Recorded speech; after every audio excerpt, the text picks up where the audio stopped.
This is a huge print coming up. So both in terms of the expected increase that we're seeing in inflation, but as you suggest, also in terms of what it means for the Fed's next step. So we're expecting that we'll see the headline increase 1.1%. So that would be the third out of the past 4 months that we've seen a 1% or higher headline. And it's going to push things up to a new fresh cycle high of 8.8%. Now, a lot of this might be dismissed as well. About half of it's coming from energy. And of course, we've seen prices head lower over the past few weeks. But I think we're also going to see another intense increase in the core. So roughly a half percentage point increase there. That's still consistent with over a 6% annualized pace of core inflation. So still seeing very strong inflation pressures just beyond the headline. Could we get a 9 handle? Could it be over 9, Sarah?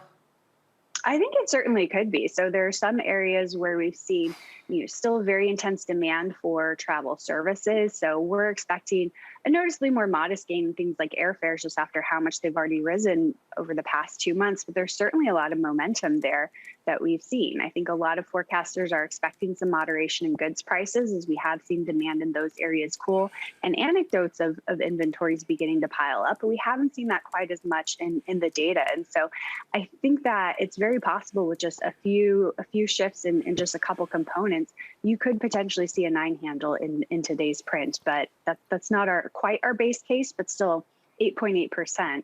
Not materially different, just more psychologically different, I think, if you get that 9 handle.